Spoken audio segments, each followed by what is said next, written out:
Hit one. Okay, there seems to be some confusion on the way lawn tractors are wired and what you have to do to get them started. This primarily applies to machines that are unmodified. The wiring has not been messed with, but it still does apply to some machines that have been messed with. This is a few things you got to look out for. First of all, to start these machines, the brake always has to be on unless it's been modified. A lot of people remove the seat safety switch just so they can get on and off the machine while it's still running. But really, just put your brake on and that does exactly the same thing. So this machine here, I'm not on it.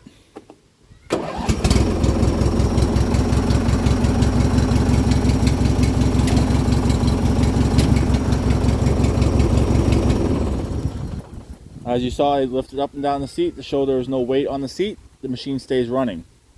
Take the brake off. Nothing. Also, I'm going to give an example. This machine does not have an electric PTO in place. I'm going to engage the electric PTO. Nothing. Disengage. Okay, now I'm going to disconnect the PTO wiring. Okay, the PTO electrical is now disconnected. It's right here. Still nothing. So it does go through the PTO switch to start the machine. We'll hook that back up.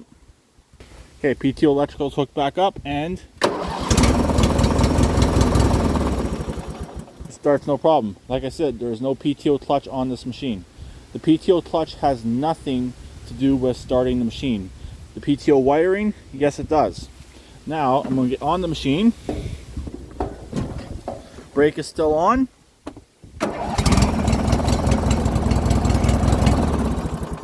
Stood up, it dies. Get back on, clutch is still off, nothing. So the brake safety is your primary safety switch. Now it's going to start back up.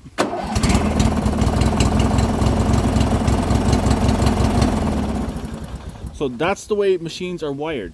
Your brake safety is your primary, then it goes to your seat safety, which is your secondary. Let's engage the PTO.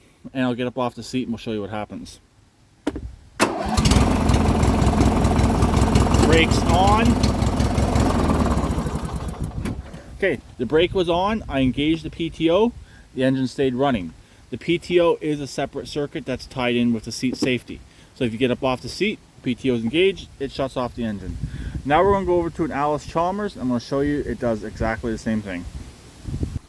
Okay, this is an Allis-Chalmers AC130. This does have the electric PTO in place. I'll show you that.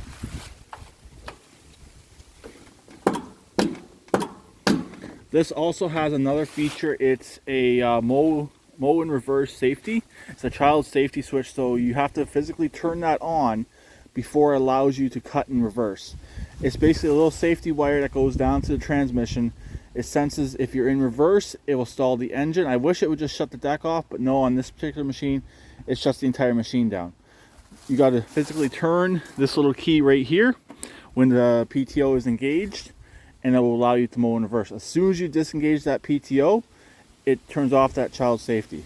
But we'll fire this up, and I'll show you yet again. I'm not on the seat.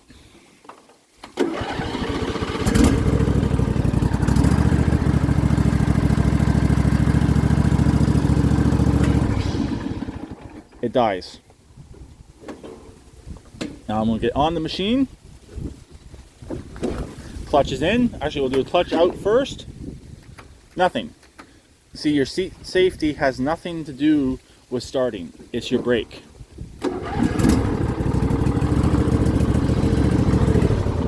Get up off the seat. Nothing. Okay, electric PTO. Clutch in. Nothing.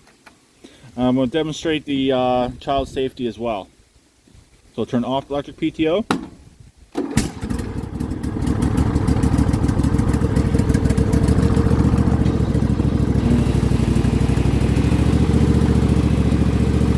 As you can see, I'm driving in reverse without any problems. Engage, let's give it some revs and engage the deck.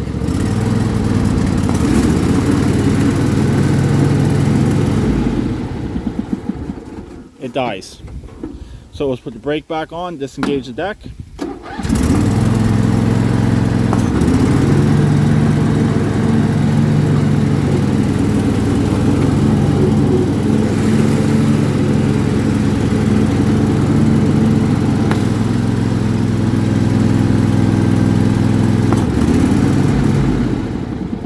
It dies again. So that's just a quick, hopefully an understanding on how the wiring works on these machines. It does not matter what the machine is. They all pretty much do exactly the same thing. It doesn't matter if it's an Alice Chalmers, which is a rebadged Simplicity, a Craftsman, which is an AYP product, an MTD, Cub Cadet. Actually, we're going to go over and do a Cub Cadet next as well. I forgot about that one. Okay, here's the Cub Cadet. I completely forgot about doing this one. Okay, ignition's on. Nothing.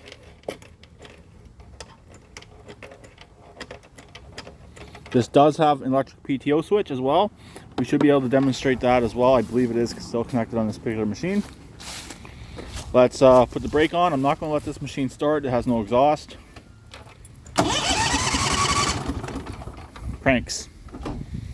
As I showed before, nothing. We'll engage the PTO. Brake on. Nothing. Okay, that just shows 3 different machines where they all do exactly the same thing. This machine would have started if I would have had the choke on. Let's actually give it a quick try. Oh, PTO.